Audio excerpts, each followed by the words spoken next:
earlier in this interview you said we give you a room with people who want to convince them you are good. How do you prepare for that? Or how can you advise somebody who is starting out in the industry and wants to be like you, prepare well to be able to get into a meeting and get that job? Is there a process that you go through to make sure that you do? And what do you do? First of all, I'm blessed with amazing mentors. I work with people on a near to daily basis that are 15, 20 years ahead of me at all times. And in those rooms, I don't talk much. In fact, I'm the quietest one in the room because I'm the youngin'. I'm the intern in that regard. Yeah, and these are people in global markets who are very specific. So I take time to listen to how they conduct themselves, how they run meetings, and how they're able to get the client where they need them to be. And so that has really helped because it builds confidence, because by the time I'm sitting down in my environment in the Kenyan market, I'm able to really express myself better. I'm able to express myself better. So it's because of being able to have that access to mentorship and that access to partners and fellow directors who are way ahead of me, in their 40s and 50s. Yeah, so that's one thing that has helped me build the confidence. So I'd say find someone who knows where you want to be and start to use that experience to help you build your confidence. Number 2, practice. I write proposals, I do the research myself. I've done it for more than 10 years. So there's a natural learning curve. So go through the natural learning curve. Take the time, put in the hours, read the articles, do the presentations. It's theory and practical and class at the same time. Yeah, you have to be in class at the same time. So you have to do all 3, and with time, it comes.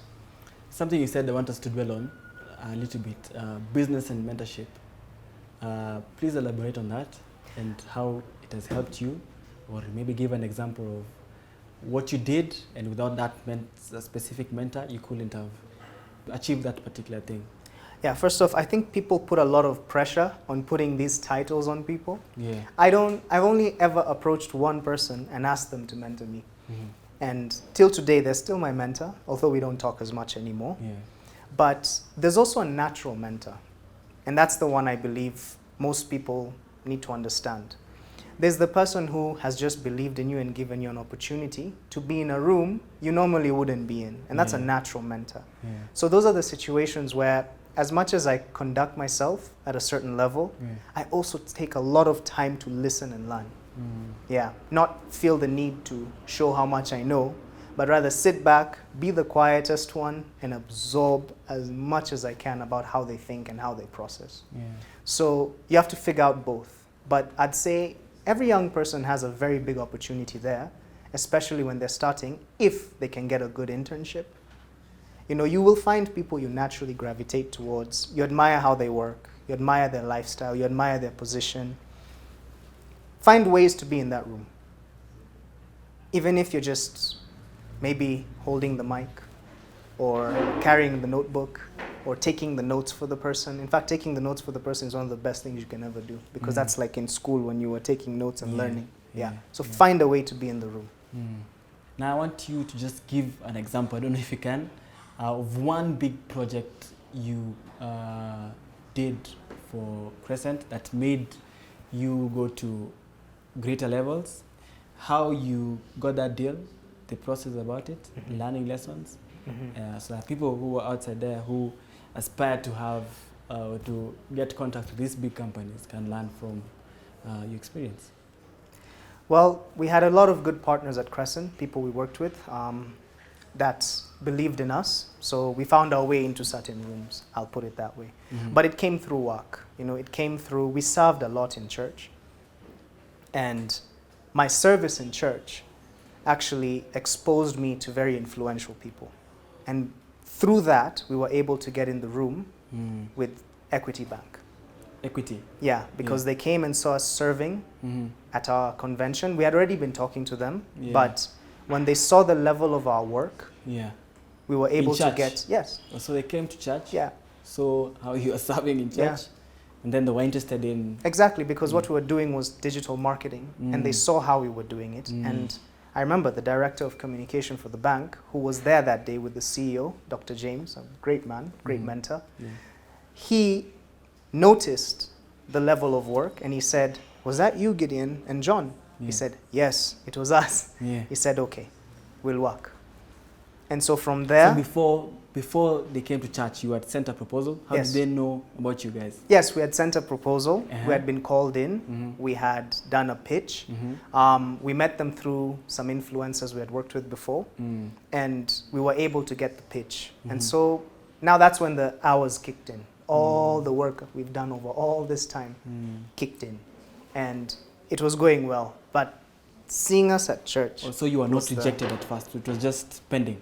It was pending, but who knows? Yeah. You know, who knows? You know, they never say you're rejected. They just go quiet, and it was quiet. Nah. Yeah, but when they saw us doing what we do in action, it gave them the confidence to give us the job. And so that's why I say explore your opportunities, do the work, build the reputation, because you never know where it's going to come from and who is watching you. Yeah. We got a job. It was the first job with them, and it was the launch of Easy Banking. So that campaign did extremely well.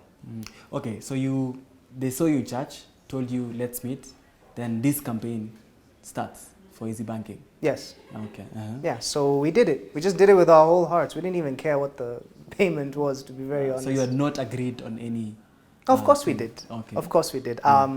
There's a process in the business, you know, and it's different for everyone. I mean, I don't want to get technical. Okay. I don't want to get into the steps. But we just, whatever we asked for, we provided. We went above and beyond to do as much as possible to convince them that we can handle the job. And they gained confidence and they chose to take a chance on us. And so when they took the chance on us, we ensured that whatever it is they're doing is not going to make them look bad. So we did above and beyond. We didn't even care about the money. We did everything we possibly could to make that campaign a success. Wow. Wow. So after Easy Banking now, you still work with them now? Yes. Wow, yes. Amazing. So experiences you got from that big deal that you took away that you can share to the people right now? Give your best. Don't value your work on the paycheck. Paychecks change. Money comes and goes. Yeah, it's called currency because it's like a current. It's always moving, you know? Yeah. So make sure you make the most of your moments because they don't come often. Yeah. So yeah, after Equity, you start doing business well. You now back up. Is there any experience that you can think of that made everything change? Or that is my changing experience because that's the first time I got to touch a blue chip brand, billion-dollar bank, and they trusted you with their image. Yeah. Equity was the big break. There's a lot more stories I could tell you, Joe Jakes, but that would just be getting very technical. I wanted to answer the big one, the one that kind of stood out the most in that season. We were doing a lot of other jobs, but that's the one that put us on the map because that was a blue chip brand, you know. Equity is a billion-dollar bank by all standards on this planet. And we were trusted with their image on social media. And for me, that was a big deal. That was a very big deal. And they won awards that year. They won the Best Digital Banking Award for the Think Business Awards. Yeah. Wow. And so to be part of that story, we weren't the only agency, but we were the agency handling social media. But to be part of that story, for me, is a very, very big thing. And so I would say that's my big break. It's not the financially biggest thing we've done, but that's the thing that put me on the map. Remember, I care about reputation very highly in my business. So that's the thing that separated us from the rest. Yeah, wow. So let's talk about your role at Crescent. Challenges that you faced in your role specifically that people who want to be in such a role can learn from. There's one yes in every 10 no's. There's? 1 yes and 10 no's. Yeah. So if you're the type of person who is easily discouraged when a business doesn't take up your offer or your pitch, you should probably get some thicker skin because life is hard. So let me start there. Yeah, I wouldn't say it's not the job for you. I would say if you really want to do it, just understand you have to keep putting in to get out. And for every 9 no's, there's going to be 1 yes at the end of the 10th one is going to be a yes. So keep going. Thank you for that. So now, let's talk now about, is there any lesson that you've learned through the growth and development of Crescent to now the 8 years that it has become, that you can share out? Something that made you really grow and develop to being the brand that you are right now. Worry about today. Yeah. Don't think about tomorrow, because tomorrow is never promised. And I know it's a very old saying, but it really helps you keep a good mentality. I do my best with today. I give 100% today, and I let God do the rest. I let God do the rest. Another thing, and this is very important, and I think this is for the young people, please don't care too much what people think of you. Yeah. When I was starting my business, a lot of people close to me were saying I was lazy for not wanting to go work at an agency. And it turned out not to be the case. So don't worry about what people say. When things were on a downturn, people really wrote us off. But don't think about that. You just do your best today. Yeah. Don't worry about what people say about you. Yeah. You just worry about your work and the reputation of your work. Everything else will sort itself out. Wow. Thank you for that. Now, I think this is something that I know you value. Maybe you don't. Just clarify. I want us to talk about business and friendships. Tell us, is it something that has helped you, and how have you used it to your advantage? Well, I believe everything that has value because of people. So people are the ones that make things have value. So if you're chasing the valuable thing over the people, I believe you're misaligned to an extent. So I foster my relationships, and I do my best to nurture my relationships. Yes, I'm not perfect in that regard. Of course, with business, you'll always have the people you fall out with and all that. But I try my best, if it was my mistake, to come to a place where things are at least cordial, because it's people that make things valuable. Now, let us talk about Hashtag. Tell us how it started, how you got the deal, which year it was, how that time in your life is. I met the founders of Hashtag in September 2019, and they're a Belgian-based startup, and they've done some incredible work. The technologies they offer, I believe, are what are going to become more adopted in the next 5 years. And just like we were ahead of the curve with social media, when John and I started this, I really do believe Hashtag is the next frontier, because it closes the questions that everyone always asks. Digital marketing, where is the ROI? What is that? And when I saw what that technology does, I knew this is it. And I positioned myself to be in a place where I could get to know the founder, and I could get to help him. I didn't go for the deal first. I helped the founder find a way to show this to the local market, which we did through Coca-Cola. Yes. And it's that relationship, that trustworthy relationship that we built over time. We had our highs and our lows, but we maintained that true bond that led him to believe that I was one of 2 people who he can trust with 6 countries. Yes. 6 countries being? East Africa. East Africa. Yes. Wow. Yes, wow. I'm one of the 2 directors for East Africa. Wow, amazing, amazing. Just tell us what you do now in East Africa, a little bit about your technology so that we can understand about the company and the brand. It's such a business to business solution, so I'll try and explain it in a simple way. But the brand is the brand, so there's Coca-Cola or there's Diageo. And by the time it's selling to the consumer, they don't really know who the consumer is. Hashtag comes in and helps the brand have a direct connection to the consumer so that they can understand them better and build better relationships and connections with them in the future. And it does that through return on investment. So giving them tools that can lead all the way to a sale. Yes. So it's a very powerful tool. It has done hundreds of campaigns around the world, all over from South America to Europe to America to Africa, and we've worked with the biggest brands in the world, all the biggest multinationals you can think of. Hashtag has worked with them. So my job is to introduce it to East Africa, which is a highly developed market on tech, because all Hashtag needs is instant messaging. It just needs your SMS, it just needs your WhatsApp, to do all those things. And so my job, my duty, is to have penetration in these 6 countries. Wow, thank you for that. So I want to talk about the market right now in the digital space. Things that are happening right now that weren't, that you've noticed and that you like to tell people who are joining so they can be aware of. How is the market right now? Or is that person who is joining, like the challenges they will face and what they need to equip themselves with to prosper in the market right now? I would say don't focus on right now. Start building for where things are going. When we started, Instagram and Snapchat and all those tools and influencer marketing was very green. It wasn't a highly used thing. We came in and said, this is the future of marketing on social media, and we stayed with it, and we've been part of that journey in this country. If I was starting an agency right now, I'd be a 100% TikTok-focused agency. True.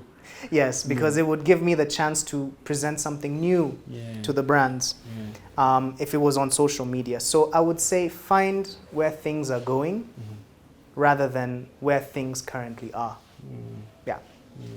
And be there and stay there and develop your reputation there. Wow. Okay. Heading to the end, is there something you wish to tell people who want to be like you, joining the industry, just as you said, or any added information about business that you would like to give out to people who want to be like you, who are seeing you right now on this show and are saying, I want to be like this guy? My phone number is, I'm kidding. No, but what I would say, this has been such a serious session, is don't take things too seriously. Live life with an open hand. Don't put too much expectation on yourself. It's okay. You know, whatever path you choose, if you choose to go into the corporate world, all you gotta do is give it your best every day. Come in with that open hand and be ready to just do whatever it takes to become who you want to become. How are you envisioning the future of business, especially in the digital market, or even business at large, so that people who are starting out or who are in business right now can be able to be in line with your thoughts and what you are seeing? I'll start with the ones who are starting out. If you're starting out, put money second and experience first. You need to know what you're doing. And that's one of the things about being an entrepreneur that was very hard. We had to find people who know what they're doing so that we can get better at what we do, you know? So you need to know what you're doing. So put that learning experience first. Learning doesn't end in uni. It just teaches you how to think. But now when you enter your specific market, you need to learn the tools, the trades, the tips, the tricks, and that needs you to be around people who are better than you. And that's okay. So be okay with being around people who are better than you. Be okay with being the guy who understands the least in the room. Be okay with being the guy who is not insecure about being the least person in the room. That's one thing I would really, really tell someone starting out. Where are things going in terms of business and digital marketing?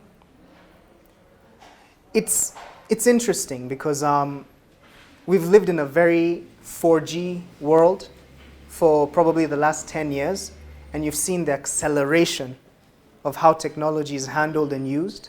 So now that we're just at the cusp of the 5G world, it's going to be very interesting, but I believe you're going to see a lot of remote working. You're going to see a lot of automation, a lot of processes becoming automated. You're going to see more industries die. You know, right now I see drones flying cameras and bombs, but get ready for them to fly people. Get ready for cars to drive themselves. These are things that are going to happen. Get ready for surgeries to be done remotely from across the world. So these are going to bring new experiences. Now, on top of that, we've gotten used to advertising through social media and the tools it comes with. Get ready for better tools. There's going to be new experiences now that people are looking for and brands are looking for. Now the whole, social media is radical, it's new, that's gone. Social media is now normal. So people are going to look for new experiences that gets them closer to the consumers they're looking for. So look out for those things. Yeah, content is gonna blow. I really believe one of the biggest shifts you're gonna see is in the video game world. Because now with the advent of 5G and the speeds it gives you, get ready for video game streaming. And just different ways people experience play.